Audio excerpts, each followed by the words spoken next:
kita mulai pembahasan atau diskusi lah, lebih ke tepatnya ke diskusi dengan pemahaman atau dengan topik jelajah perjalanan arsitektur di Indonesia atau di Nusantara. Saya kasih tanda kutip di kata arsitektur karena memang kita akan lihat benar enggak di Indonesia itu sudah ada arsitekturnya ketika masa-masa yang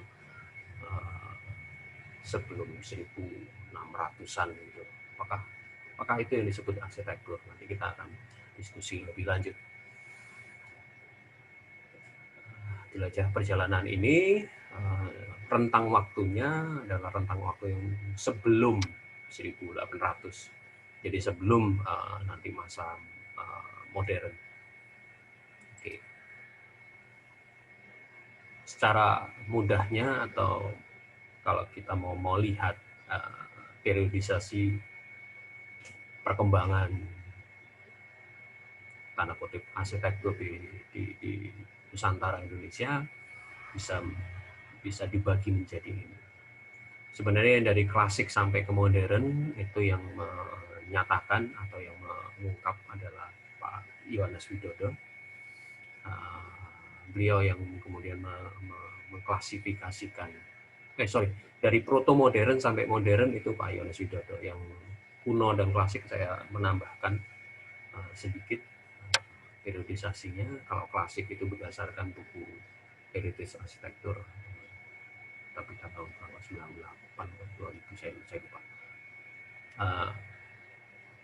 Kita akan coba melihat dari masa kuno sampai ke masa modern awal. Jadi sebelum 1800 ada apa yang terjadi. Tapi yang mau saya highlight pertama adalah asal muasal manusia Nusantara Indonesia.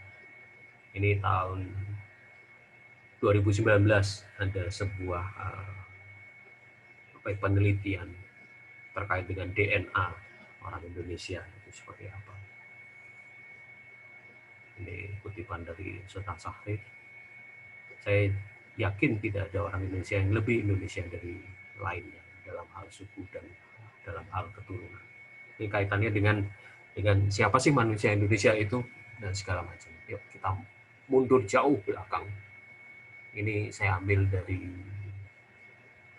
penelitian arkeologi manusia, peradaban manusia awal. Ada yang disebut dengan teori out of Africa.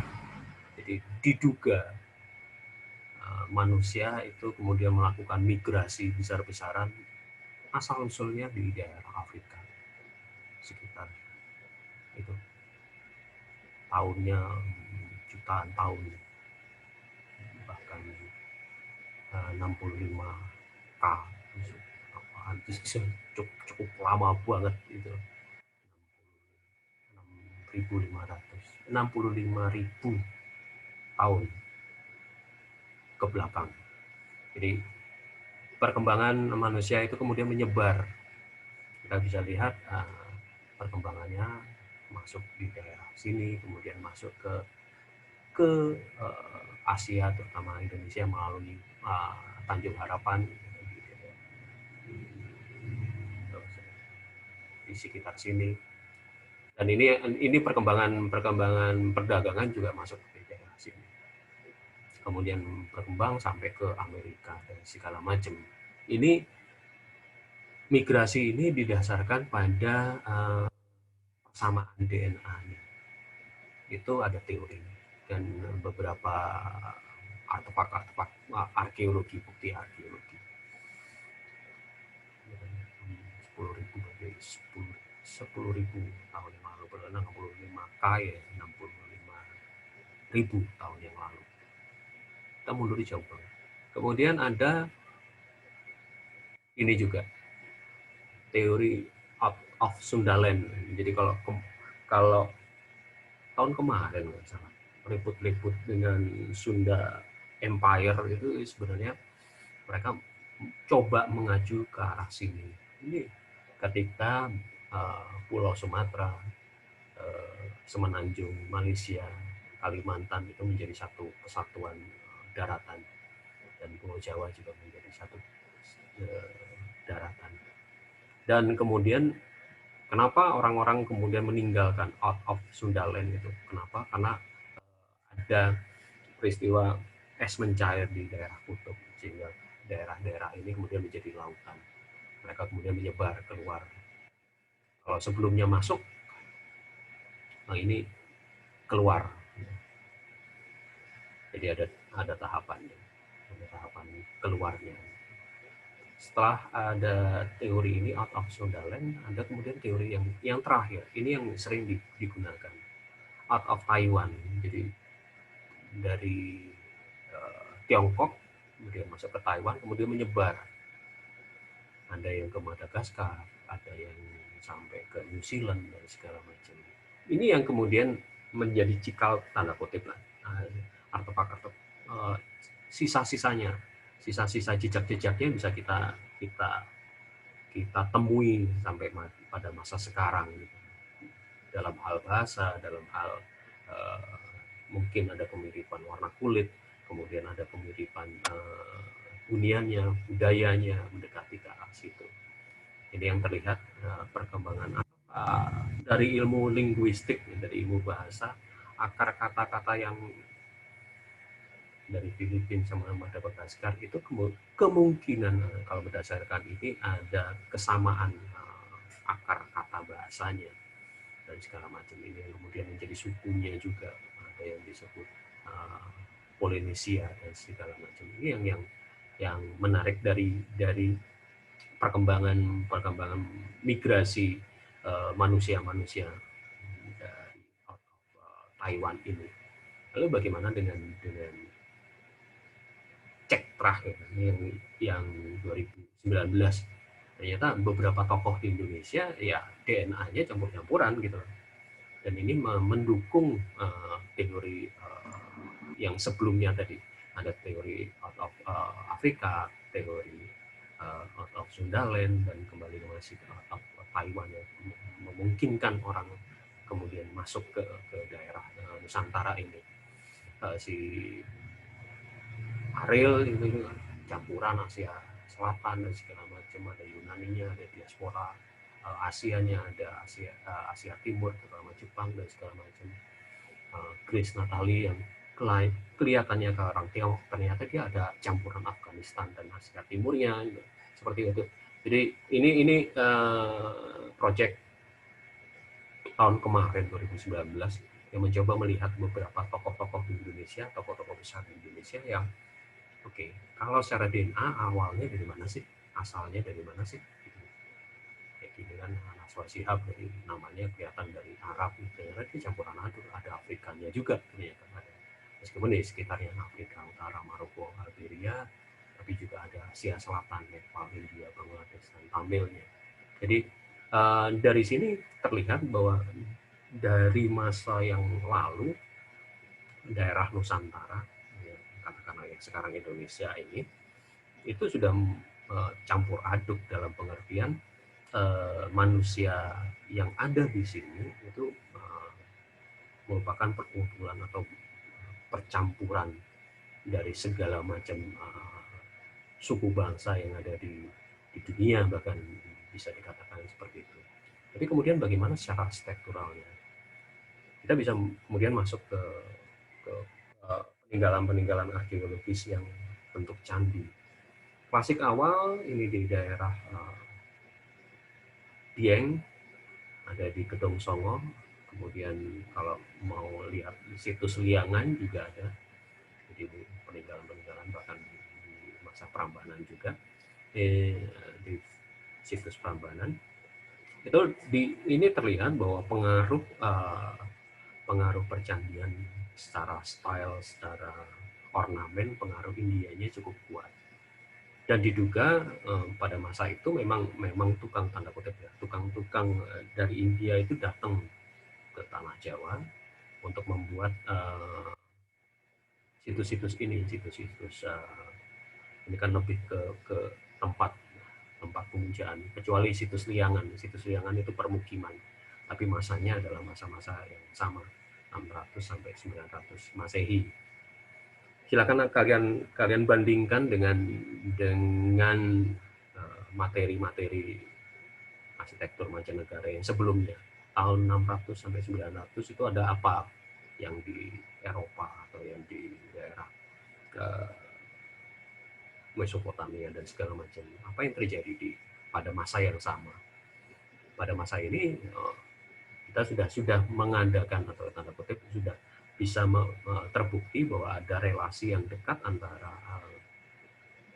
Nusantara ini dengan India, dengan terbukti bahwa ada tanda kutip tukang-tukang yang datang ke sini, entah itu juga dalam rangka penyebaran agama Hindu dan segala macam, itu kurang tahu pasti, tapi yang bisa kita lihat secara artefak fisiknya, percandian ini adalah percandian yang memang sangat dekat, sangat erat dengan ada yang di India itu secara fisiknya. Kemudian pertengahan ini yang banyak kemudian berkembang di daerah Sumatera, Muara Jambi, Muara Takus, terus di daerah Pali situ ada juga dengan material yang berbeda, apakah ini Hindu atau Buddha masih bisa kita cek masing-masing situs percandian ini. Tapi yang menarik adalah mulai ada tanda kutip secara arsitektural materialnya berbeda dengan material yang ada di daerah Jawa. Material ini yang tersedia di sini adalah batu pegunungan, andesit, kemudian di sini lebih ke batu bata. Ada teknologi yang berkembang pada masa itu. Ini juga membuktikan bahwa ada penyesuaian atau ada teknologi, bahkan teknologi pahat seperti ini dengan menggunakan terakota, itu batu bata khusus yang entah dijemur, entah dibakar, kita bisa lihat dari penelitian arkeologisnya nanti kita dalami. Tapi dari perkembangan tanda kutip arsitektural, materialnya juga sudah mulai bergeser, mulai berganti disesuaikan dengan kondisi site-nya. Di sekitar itu banyak, kalau di Jambi jelas dekat dengan sungai, dengan material batu batanya, terakotanya jelas ada di situ. Kemudian ini juga berkembang di masa selanjutnya, klasik akhir, zaman Majapahit dan segala macam, mulai lagi lebih expert lagi dalam penggunaan batu bata. Apakah ini juga pengaruh dari datangnya orang-orang Tiongkok? Kita bisa cek lagi nanti di penelitian arkeologisnya. Tapi yang bisa dilihat adalah perkembangan stylenya juga mulai berbeda, sangat berbeda dengan apa yang terjadi di India. Mengapa? Apakah orang Nusantara dalam hal ini Majapahit yang kemudian mengeksplor lebih lanjut, mereka menerima pada masa sebelumnya, pada masa-masa klasik awal, kita menerima pengaruh dari India, kemudian kita kembangkan lebih lanjut secara manusia Nusantara untuk menjadi bentukan seperti ini, menjadi bentukan yang khas Majapahit. Yang kemudian ternyata ada beberapa teman dari Unpar, pengaruh percandian ini sampai ke Angkor Wat. Gitu. Apakah kita hanya menerima pengaruh atau kita juga memberi pengaruh ke tempat-tempat lain, karena pada masa itu kekuasaannya juga melebar, gitu. Tidak hanya di Indonesia pada masa batas administrasi Indonesia pada masa sekarang, tapi juga sampai ke daerah Thailand, sampai ke daerah Vietnam dan segala macam ketika masa Sriwijaya. Kemudian ada kita melihat beberapa kerajaan yang cukup besar, Sriwijaya juga Majapahit. Pengaruh itu juga akan mempengaruhi secara bentukan arsitektural, baik ornamen maupun bentukan yang lain. Itu pada masa klasik. Kemudian kita coba lihat dari proto-modern. Proto-modern adalah pada masa ini efek lanjutan dari apa yang terjadi di masa sebelumnya. Ada India masuk, kemudian ada diduga juga Tiongkok masuk, kemudian membuat pemukiman.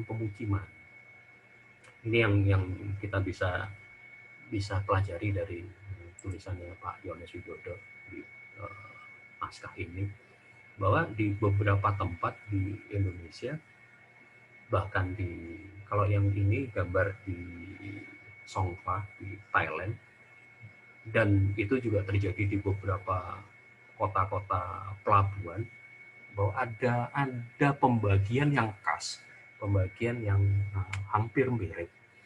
Ada tempat orang China-nya membuat pemukiman dengan lengkap dengan kelentengnya. Di bagian seberang biasanya ada sungai kayak gini. Bagian seberangnya adalah pemukim lokal atau penduduk lokal yang profesinya sebagai pedagang pada seberang anak sungai. Kemudian di bagian ujung biasanya menjadi sebuah bandar atau pasar bersama. Jadi pada masa ini terlihat secara tata urban, tata kawasan itu sudah mengenal pembagian yang jelas, mana yang bagian orang Tiongkok dalam pengertian pedagang dari negeri Tiongkok dengan pedagang dari negeri tempat asal atau lokal, orang lokal. Juga kemudian nanti ada tempat khusus, biasanya kalau yang terjadi di Palembang juga ada dari orang Arabnya juga. Mereka fine-fine aja gitu dalam satu lokasi, kemudian ada tempat bertemunya itu pasar. Dan ini menjadi cikal bakal pelabuhan-pelabuhan besar di Nusantara. Kalau diperhatikan ya kata Nusantara itu tidak hanya Indonesia dalam pengertian batas administrasi sekarang. Jadi perkembangannya menjadi sangat besar. Penelitian Pak Yones Widodo ini mencakup juga sampai ke Thailand, kemudian di Malaka, di Malaysia, kemudian beberapa kota di Indonesia. Gambar ini gambar kelenteng 10 Ulu, Palembang salah satu model atau salah satu kota yang memang pembagian mana daerah orang Tiongkok, orang Arab, mana orang lokal itu masih tersisa dengan jelas. Palembang, kemudian Semarang juga ada yang terjadi, Singaraja juga pembagiannya hampir sama.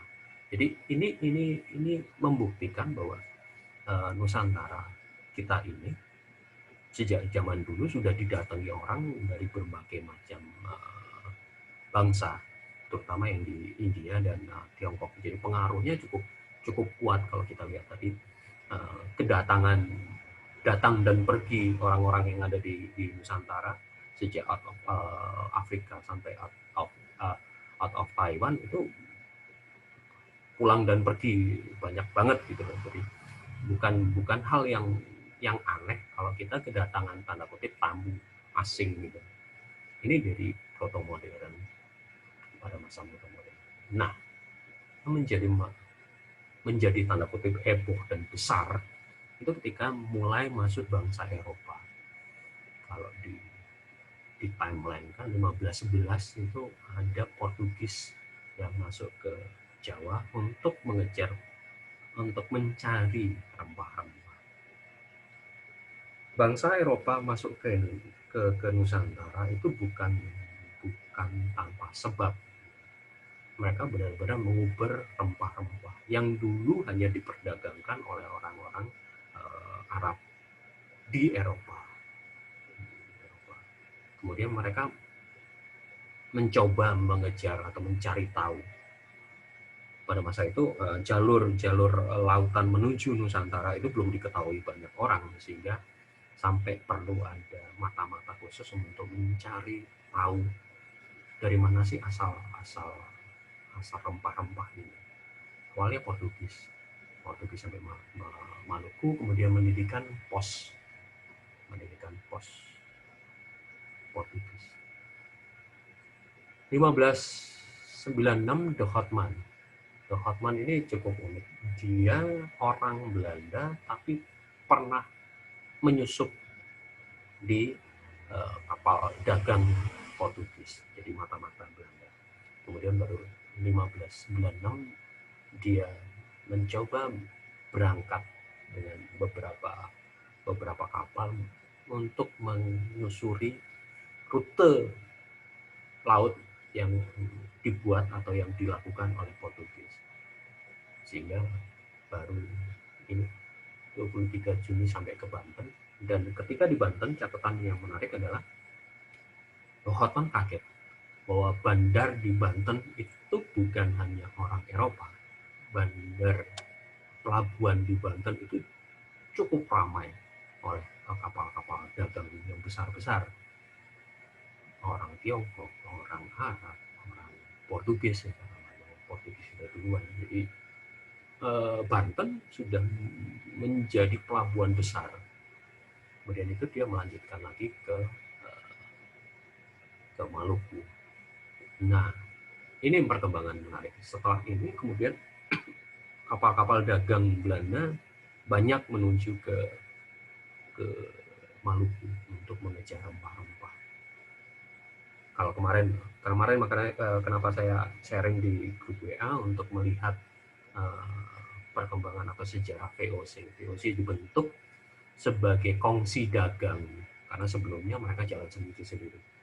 Masing-masing perusahaan dagang itu jalan sendiri-sendiri untuk mengejar, sehingga persaingannya sangat sangat besar. Tidak hanya persaingan antar bangsa di Eropa, jadi ada Belanda, ada Portugis, ada Inggris yang bermain di situ, ada Prancis, tapi Prancis hanya berhenti sampai ke India pada masa itu. Tidak hanya dengan bangsa-bangsa lain, tapi juga di antara mereka sendiri, perusahaan dagang di Belanda sendiri. Akhirnya Ratu Belanda memutuskan atau meminta mereka untuk membentuk kongsi. Kongsi itu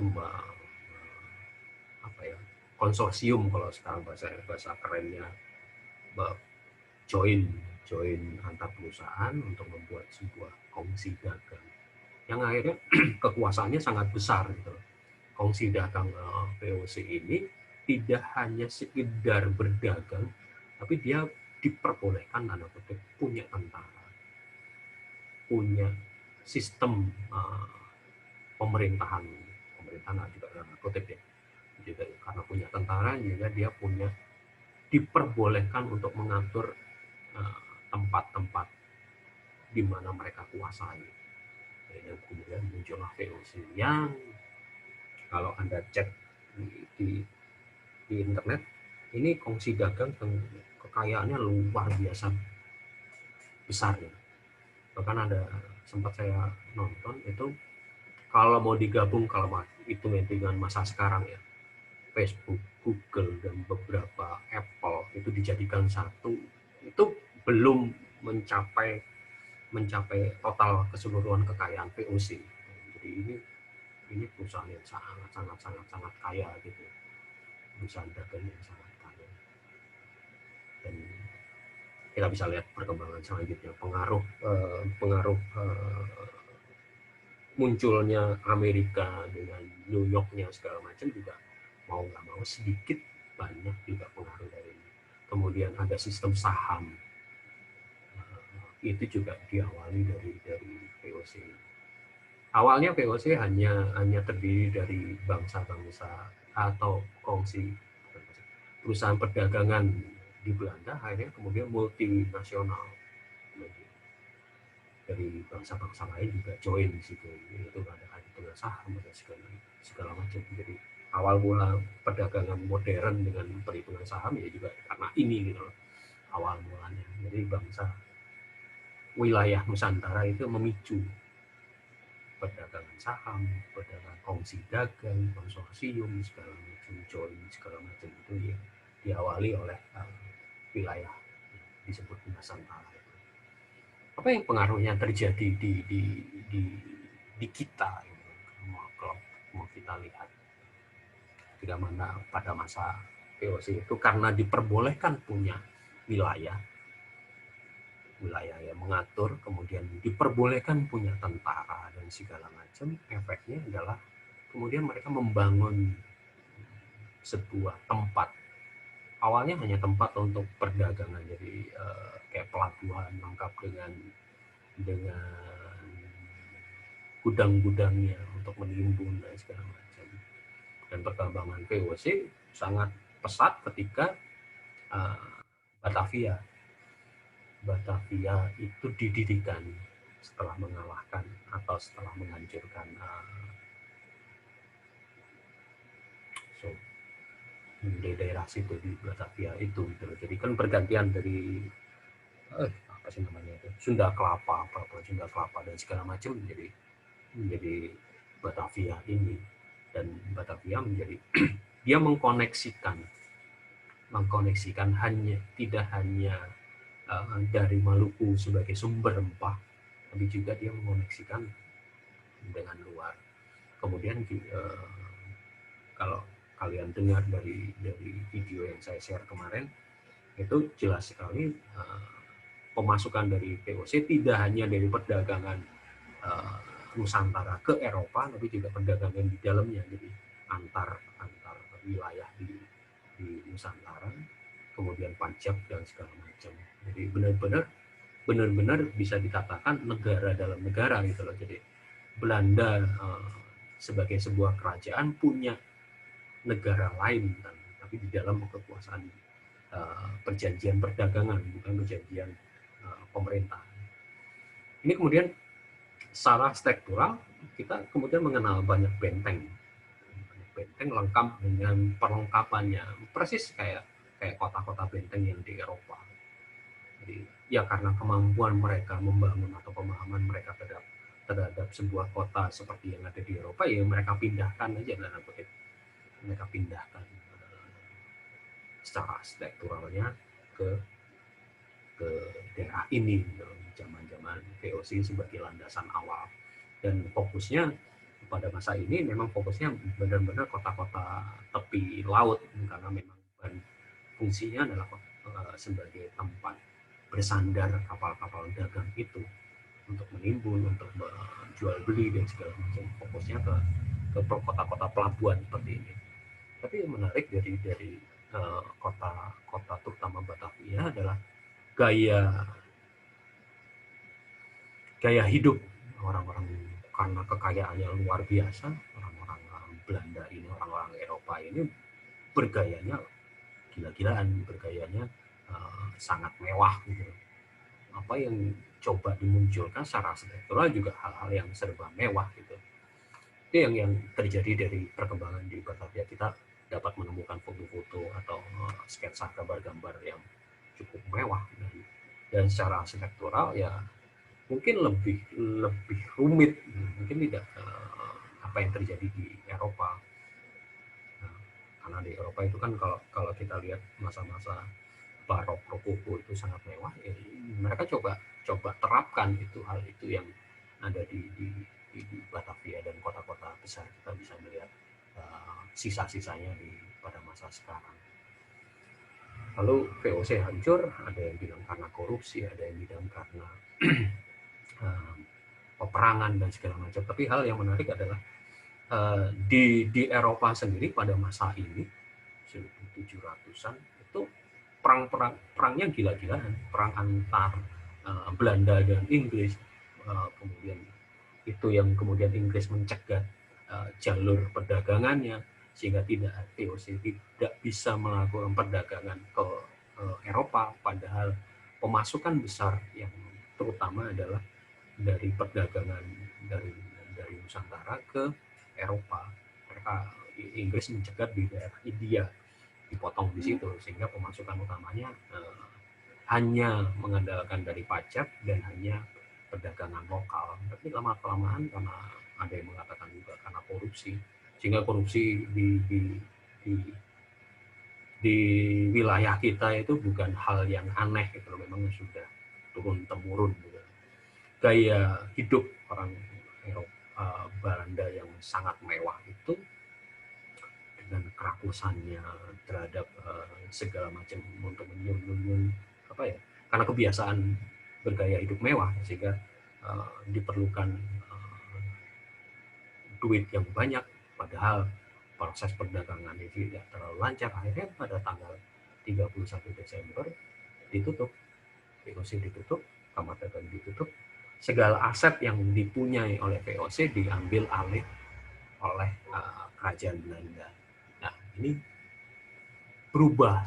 Kalau dulu wilayah Nusantara adalah wilayah tanda kutip perdagangan, bukan dijajah oleh kerajaan Belanda langsung, baru setelah 1 Januari 1800 Indonesia, Nusantara, katakanlah Nusantara itu baru benar resmi dijajah, bukan dijajah ya, dikuasai oleh kerajaan Belanda.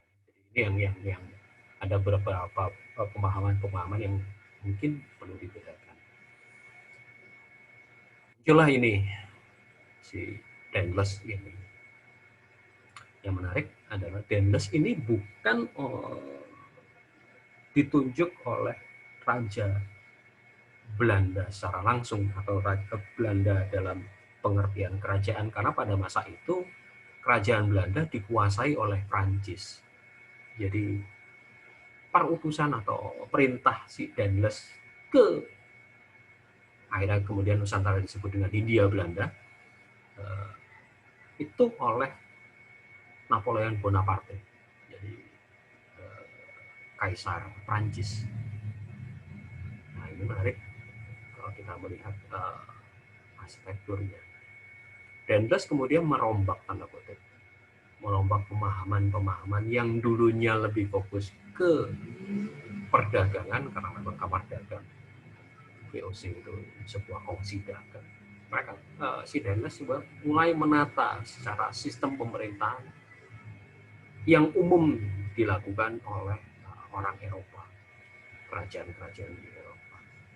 Hal yang pertama yang dilakukan mencoba Dauntless adalah kemudian awalnya adalah membangun jalan ini, Postweg. Dari beberapa catatan ternyata kalau kita kenal Dauntless itu membangun dari Anyer sampai Panarukan. Ternyata dari Anyer sampai ke Butensoh itu sekarang Bogor, itu sudah ada jalan. Kemudian Dauntless membuka jalur ini dari Butensoh sampai ke Panarukan. Fungsinya apa? Ini sebenarnya sebuah cara cepat untuk distribusi militer.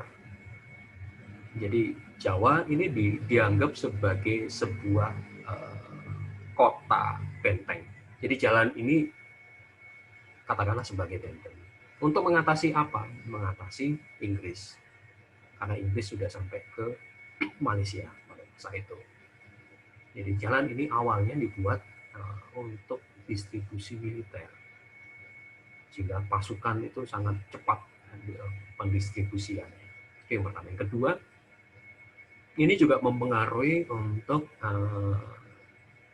perdagangan sumber daya buminya, jadi hasil-hasil perkebunan dan segala macam yang tersebar di seluruh Jawa itu bisa didistribusikan dengan cepat sehingga bisa masuk katakanlah ke daerah Semarang sebagai pelabuhan perdagangan besar, atau ke Batavia, atau kemudian untuk pasokan tentara yang dulu dipusatkan di Surabaya dan segala macam. Jadi setiap kota-kota ini punya tugas masing-masing terkait dengan militer, terkait dengan sumber daya alamnya. Jadi apa yang dilakukan oleh Dauntless adalah mencoba menghubungkan kota-kota yang punya peran-peran itu pada masa itu, sehingga kecepatan distribusinya bisa memotong cukup banyak. Kalau dulu perlu harian, sekarang cukup seperti itu. Antara Surabaya Batavia yang sebelumnya 40 hari bisa disingkat menjadi 7 hari. Ya jangan bandingkan sekarang ya. Pas itu yang pertama yang besar dilakukan oleh Dauntless. Kemudian yang dilakukan Dauntless terhadap kota Batavia juga menarik. Dauntless kemudian mengusulkan atau merencanakan pemindahan pusat pemerintahan yang dulu yang kita kenal kota lama sekarang di daerah utara, tepian di daerah sini, di daerah utara, pindah lebih ke arah selatan. Dan kemudian kita kenal ada lapangan Monas, ada lapangan lengkap dengan perlengkapan. Nah, kalau ini katedral di Jakarta gayanya adalah neo-gotik. Kemudian ini yang di daerah Lapangan Banteng yang sekarang jadi Kementerian Keuangan, ini awalnya dicanangkan menjadi kantor pemerintahan Belanda. Jadi benar-benar dicanangkan atau dibuat sebuah tata pemerintahan yang lebih teratur, ya. Sebelumnya lebih fokus ke perdagangan, sekarang mulai keteraturan administrasinya, keteraturan tata kotanya, segala macam. Itu yang pertama. Yang kedua juga menghindari permasalahan higienitas, pengawasan lingkungan dan segala macam, dicoba ditarik lebih ke arah pedalaman dan dicoba dibangun seperti tanda kutip seperti apa yang terjadi di Eropa, tata kotanya seperti yang terjadi di Eropa. Sehingga yang kita lihat di daerah pusat kota Jakarta, Monas dan sekitarnya, itu yang kan daerah Monas, kemudian ada Lapangan Banteng dan sekitarnya, itu memang canang atau perencanaan awalnya sih Stainless ini dalam rangka benar-benar membangun sebuah sistem pemerintahan lengkap dengan perangkatnya. Sehingga kalau kita lihat secara arsitektural juga makin jelas bahwa di sini gayanya bangunan, kita bisa dengan gampang menemukan gaya bangunan-bangunan Eropa yang megah-megah pada masa itu dibanding yang seperti sini. Kalau yang di daerah kawasan Kota Tua kan kita banyak menemukan kantor-kantor dagang karena memang awalnya diperuntukkan untuk kantor-kantor dagang saja. Dan ini yang coba diterapkan oleh si Stainless ini, apa yang disebut dengan Empire Style. Kalau nggak salah kemarin di Barok Rokoko juga sudah sempat dimasukkan. Hanya sayang gaya Empire Style yang awal dari Stainless ini kemudian mulai hilang, beberapa sudah mulai hancur dan mungkin punah lah. Ada yang kemudian yang berkembang sisanya sekarang adalah Empire Style lanjutan. Jadi ketika pada masa Stainless yang coba dilakukan oleh orang-orang Eropa yang benar-benar tanda kutip memindahkan arsitekturnya ke daerah baru dia Belanda itu. Tapi kemudian karena tidak sesuai dengan tidak sesuai dengan iklim dan segala macam, mereka melakukan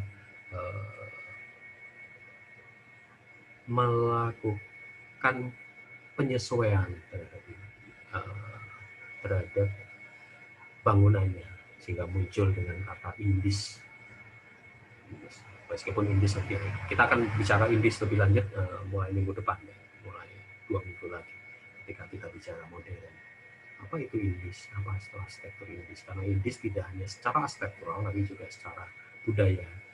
Ketika orang-orang Eropa mulai hidup dan berkembang biak, benar-benar berkembang biak, artinya menikah dengan orang lokal, kemudian dengan budaya lokal dan segala macam. Itu yang bisa saya sampaikan sebagai awal mula arsitektur. Kalau kalian lihat, tadi tanda kutip, sekarang tanpa tanda kutip. Karena pada masa inilah yang disebut dengan arsitektur mulai. Dan pada masa selanjutnya, nanti ada Raffles. Raffles juga unik, karena dia mengembangkan lebih lanjut tata kotanya.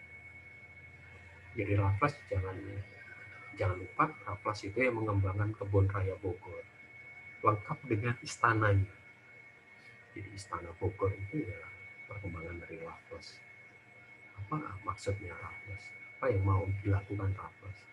Jangan lupa, Raffles juga menulis History of Java. Walaupun masa tugasnya pendek, tapi dia benar-benar dalam dan memahami. Bahkan istrinya juga meninggal di Bogor, di Butensoh, kemudian dimakamkan di Taman Prasasti, kalau sekarang Taman Prasasti. Itu yang bisa saya sampaikan di sini.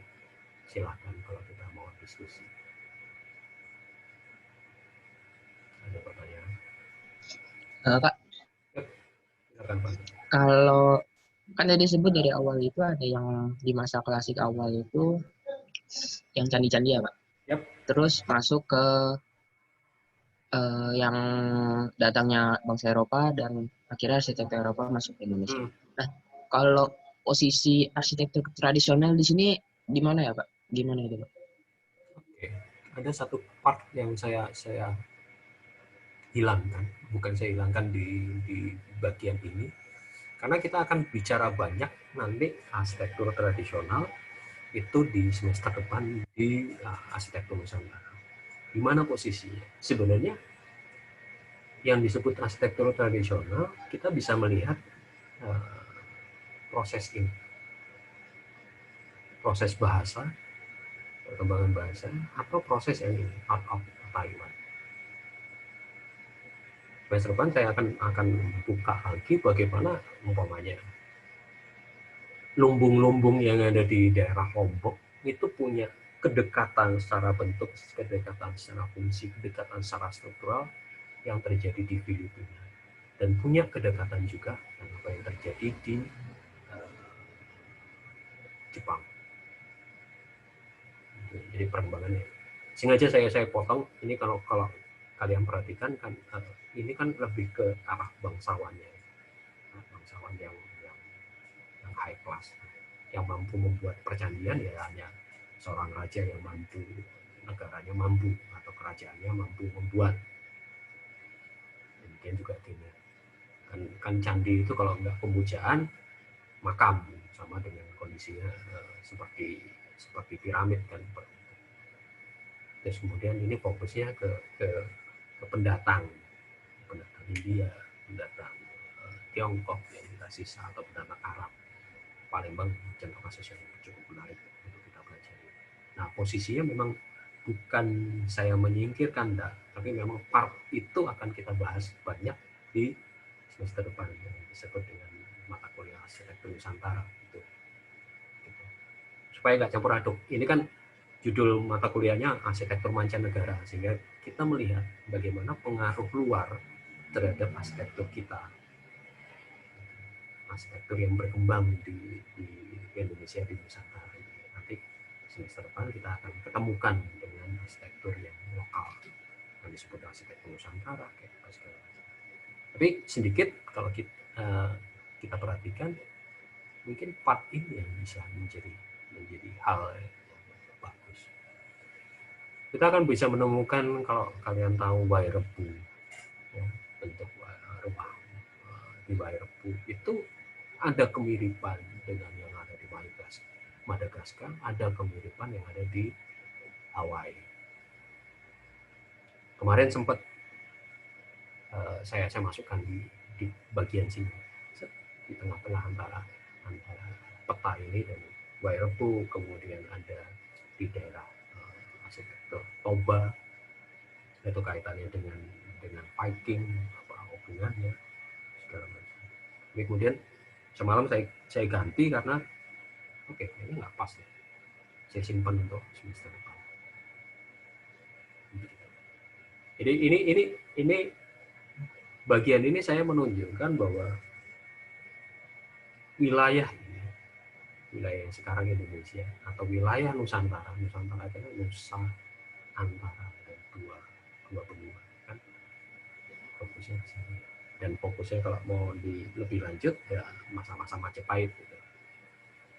Wilayah tanda kutip wilayah Majapahit, meskipun ada perdebatan yang disebut wilayah Majapahit itu wilayah yang tunduk dikuasai Majapahit atau wilayah perjanjian.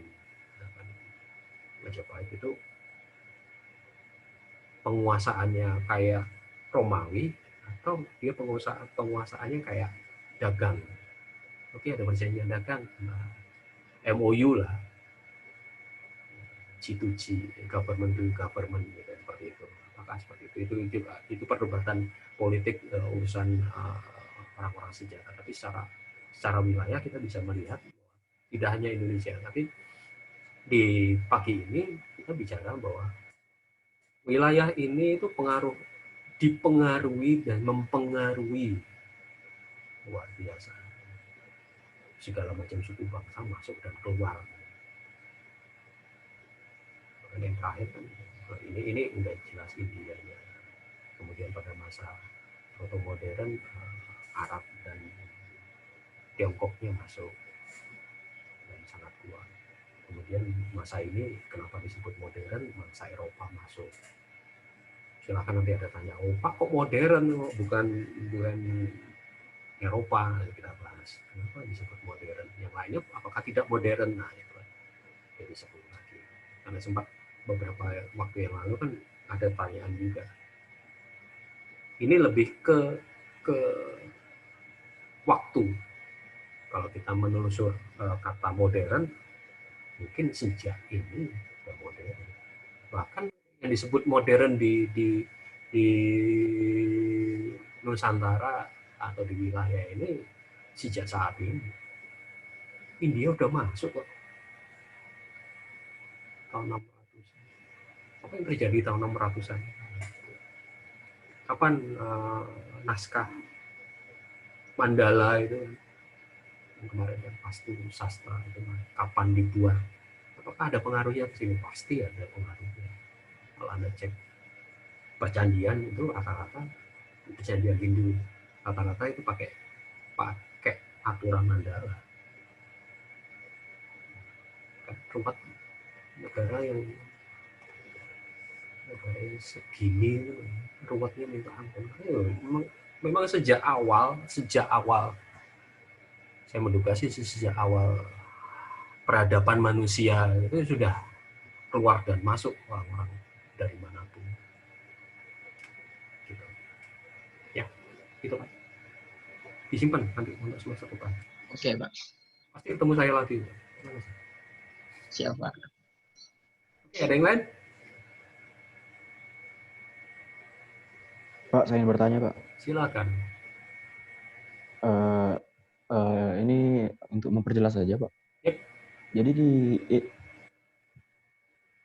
Jadi di Indonesia itu adanya arsitektur Belanda itu karena yang bangun itu Belanda aja atau ada masyarakat Indonesia yang mengadaptasi gitu, Pak. Dan kalau ada pun yang mengadaptasi itu alasannya apa? Sedangkan kan orang Belanda yang mengadaptasi arsitekturnya itu karena dia ada di daerah tropis. Sedangkan kalau orang Nusantara itu kalau mengadaptasi arsitektur Belanda itu karena alasannya apa gitu.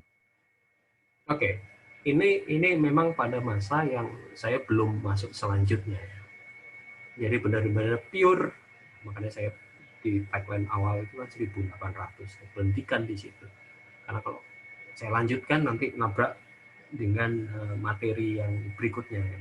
Kita bicara modern awal dari Eropa dan segala macam. Awalnya memang orang Belanda yang membawa tanda kutip arsitektur, pemahaman arsitektur. Ya pasti yang membangun bukan tukang dari Belanda, tapi pengawasnya awalnya pasti orang Belanda. Dan kemudian perkembangan selanjutnya mereka beradaptasi. Nah, perkembangan selanjutnya, mengapa tanda kutip katakanlah Keraton Yogyakarta itu kalau kalian pernah main ke sana, bau Eropa dan bau Jawanya banyakkan mana? Eropa. Padahal itu kan pusat katanya, pusat kebudayaan Jawa. Ketika masuk di keratonnya, wah, Eropa banget. Kenapa? Kita akan bahas berikutnya. Ada apa? Apakah pengaruh perjanjian politik atau sekedar perjanjian dagang? Dari VOC kita bisa mulai menilik keraton-keraton yang atau kerajaan-kerajaan yang ada di Nusantara lengkap dengan yang punya benteng, bagaimana pengaruh arsitektur. Karena kita terpaku dengan Jawa dan Sumatera yang benar-benar ada koloni orang Eropa. Koloni orang Eropa itu kemudian disebut dengan kolonialisme, jadi orang pendatang kalau dicek asal katanya. Koloni itu kan sebuah pemukiman atau sebuah tempat di mana pendatang itu baru kemudian membuat tempat tinggal, sehingga kemudian punya kolonialisme, menguasai sebuah tempat. Tapi kalau kita cek ke Sulawesi, Sulawesi Utara ke atas, atau bahkan di Ambon pada masa-masa 1800-an. Mereka tidak menggunakan koloni, karena yang mereka lakukan adalah perjanjian dagang. Oke, mereka bangun benteng. Benteng itu dibuat untuk melindungi jalur perdagangan yang bukan melindungi koloninya. Beda dengan benteng-benteng yang ada di Jawa.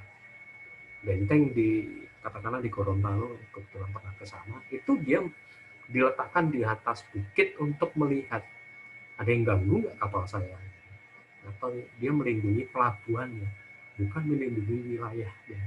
Itu menarik. Jadi di kerajaan-kerajaan yang di luar Jawa itu bahkan penguasaannya bukan penguasaan politik, tapi perdagangan. Ini nggak ada masalah gitu loh.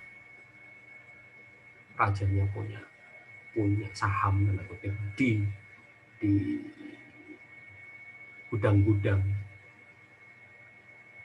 Dan kita lihat membaur banget antara hunian orang Belanda dan hunian orang lokal. Kalau di Jawa dan Sumatera jelas banget terpisah. Itu disebut dengan kolonialisme. Sedangkan di Indonesia Timur mereka bingung. Belanda fine-fine aja. Belanda itu mati-matian menguasai Bali, baru Bali itu belakangan. Bahkan di Aceh ini nggak pernah dikuasai kan, nggak pernah ada koloni Belanda di Aceh. Hal seperti itu. Nah, kalau kembali lagi ke pertanyaannya, agak panjang jauh jadinya. Bagaimana alasannya itu kita akan lihat pada masa berikutnya. Kenapa sih mereka atau orang lokal ingin atau membangun secara Eropa? Ada apa? Apakah ada keterkaitan hubungan dengan orang Belandanya, atau ini simbol? Arsitektur kan juga kadang menyimbol sebagai simbol bahwa mereka punya kedudukan di pemerintahan Hindia Belanda. Silakan ke Kampung Kapiten, kalian akan bingung. Satunya versi Belanda, ada kolom Yunani di situ, sebelahnya lokal. Apa maksudnya? Dan posisinya berhadapan dengan benteng Kota Besar, berhadapan banget. Apa kaitannya? Itu kan menyimpulkan bahwa si kapiten ini punya kedudukan yang erat dengan pemerintahan, siapapun pemerintahnya. Karena benteng Kota Besar itu kan awalnya Kesultanan Palembang Darussalam. Kemudian karena kalah dikuasai oleh Belanda, istana di dalam benteng itu dihancurkan, bikin untuk barak Belanda, barak militer. Di sebelahnya itu kan dulu sebenarnya ada benteng kecil, kemudian bentengnya dihancurkan, dijadikan kantor utamanya, kantor dari penguasa Palembang, penguasa Belanda, Palembang dari orang Belanda. Ada hubungan jelas antara si penguasa Belanda dengan kapiten Tiongkok ini, kapiten Cina di kawasan Luju. Kemudian disimbolkan dengan kolom itu. Tapi dia juga punya hubungan dengan orang lokal, sehingga sebelah rumahnya juga ada. Kalau sekarang kalian ke sana, itu bagian tengah itu disebut rumah Abu, padahal dulu itu adalah kantor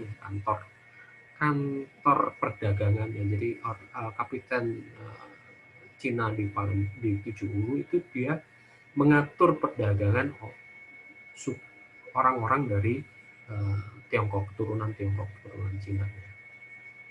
Diatur karena orang Tiongkok yang dipercaya oleh orang Belanda untuk menguasai perdagangan. Tinggal setoran aja. Kalau masuk ke dalam, kalian akan melihat bahwa ada foto dengan pakaian jas seperti orang Eropa. Pada saat bersamaan juga di post foto yang lain dia memakai busana Tiongkok. Itu kalau sekilas bisa dijawab ya, untuk simbol kedudukannya apa. Mungkin itu secara singkatnya. Itu ada lagi?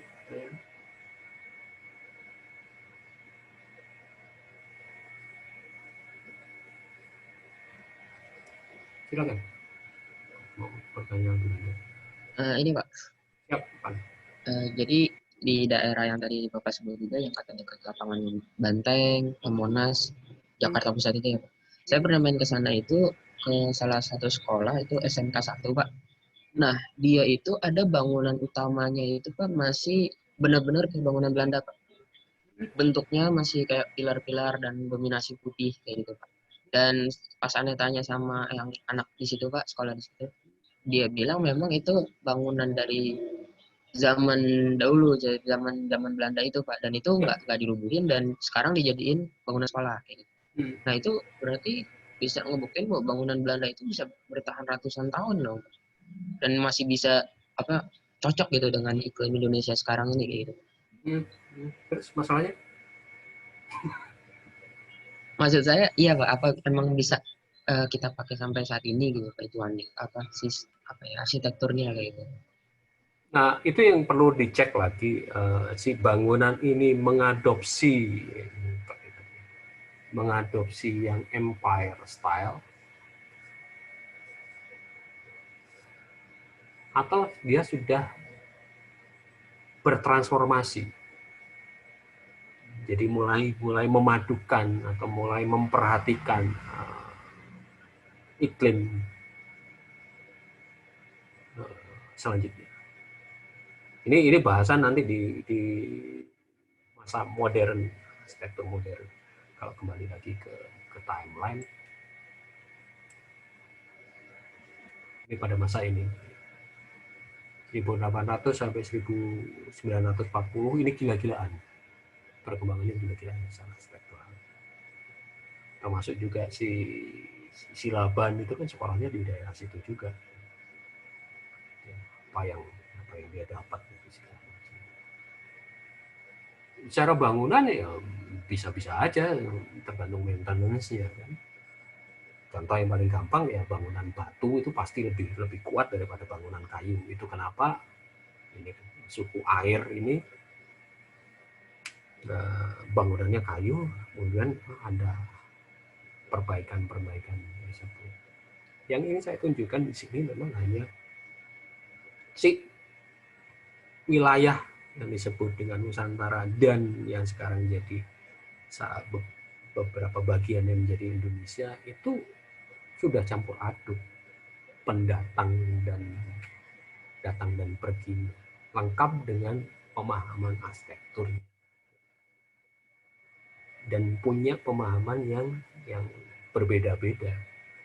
Kalau tadi bangsa Eropa seperti itu, kalau tadi bisa digunakan ya bisa digunakan, buktinya Istana Bogor masih berdiri kok, masih digunakan. Itu kan sejak zaman Raffles, atau Istana Merdeka atau Menteri Keuangan ini digunakan itu sejak zaman Dendles. Artinya ya bisa digunakan sekitar 1800. Terus kalau mau cek lagi loh, itu situs liangan yang kebetulan mulai ditemukan itu ternyata pondasi kayu, pondasi batu, umpak bagian atas kayu. Ya karena kayu ya pasti roboh, pasti dimakan usia. Gitu. Jadi pemahaman konservasinya, pengawetannya mungkin kita harus cek lagi. Satu, siapa sih yang membuat? Apa alasannya? Tadi cukup menarik pertanyaan. Kenapa sih orang Indonesia itu mau membangun secara Eropa? Apa alasannya? Kemudian tadi materialnya sudah. Terus peruntukannya apa? Kalau istana, kemudian sekolah dengan jangka waktu yang memang diperkirakan untuk jangka waktu lama, ya memang awet gitu. Pertanyaannya sih si bangunan ini mau apa gitu, untuk fungsinya apa, dan bagaimana kita kemudian memanfaatkan. Kemudian jangan ditabrakkan, oh iya batu itu pasti pasti lebih kuat, kemudian yang kayu karena dia lebih lemah maka tidak diperhatikan, enggak juga. Atau batu, wah itu apa ya, menghabiskan energi segala macam ya. Arahnya kalau dalam konteks ini jangan diarahkan ke sana karena itu beda-beda pemahamannya, beda-beda cara menanganinya secara konservasi dan segala macam. Sehingga katakanlah konservasi ini juga menarik. Kan selalu kalau mau diseret ke arah konservasi, apa yang sudah dilakukan kayak bangunan-bangunan kita bisa trace gitu. Oke, ini bangunan ini apa, bangunan ini, atau di lukisan Fathahillah kita lukisan tentang apa atau museum Fathahillah sekarang itu sudah ada sekitar 1700-an gitu loh, dan hal itu kemudian oke, konservasinya harus tetap fungsinya, harus tetap bentuknya dan segala macam. Lalu pola berpikir itu kemudian diterapkan untuk si masyarakat ini, masyarakat sungai, suku Baju dan segala macam. Ya agak susah memahaminya karena memang satu materialnya berbeda, kemudian perilakunya berbeda, bangsanya juga berbeda, suku bangsanya berbeda, ya nggak bisa ditabrakkan. Ini juga yang kemudian menjadi menarik.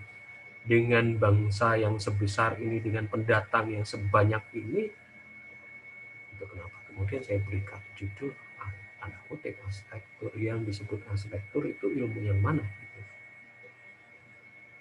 Mangunwijaya dengan tegas mengatakan ini, kita itu bukan arsitektur, kita itu Wastu Widya yang mengutamakan guna dan citra. Wah, itu permasalahan di semester depan nanti kita akan bicara. Kenapa yang disebut? Kenapa tidak disebut arsitektur? Itu ada alasan. Kita akan dalami banget di semester depan di arsitektur Nusantara. Itu kenapa kemudian di akhir perkuliahan saya kemudian menyebutnya sebagai awal mula arsitektur. Loh Pak, berarti arsitektur tradisional bukan arsitektur. Nah, ini kita bahas semester depan. Kenapa arsitektur? Kenapa bukan arsitektur? Kok saya berani-beraninya mengatakan itu bukan arsitektur? Ada alasannya. Ya, kita oke lah, kita sementara menurunkan ego kita ya, terpaksalah kita belajar yang Eropa ini karena malah kuliahnya judulnya arsitektur mancanegara gitu. Sehingga hanya pada pertemuan ini saya coba memperlihatkan, membuka Indonesia itu wilayah yang jadi perebutan, atau bukan jadi perebutan, jadi persimpangan kebudayaan yang luar biasa. Memahami Sunda Empire dan segala macamnya, saya mau ketawa aja karena itu ya ada yang teori out of Sundaland, dan itu yang terjadi.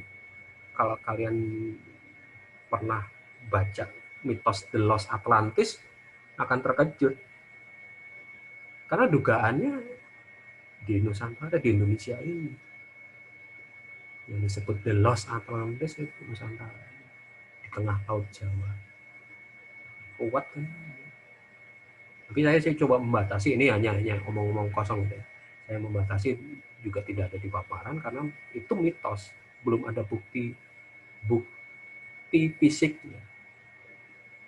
Saya tidak mengajak kalian untuk, oh Pak, kan ada orang-orang pintar, ya orang pintar itu orang yang sekolah, orang-orang yang punya energi untuk melihat energi orang lain.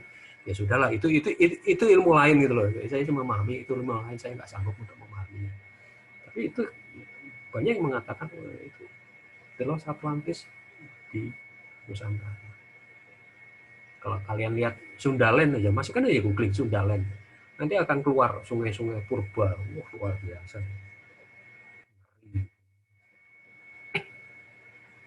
Dengan berbagai artefak temuan. Oke, silakan. Ada yang lain?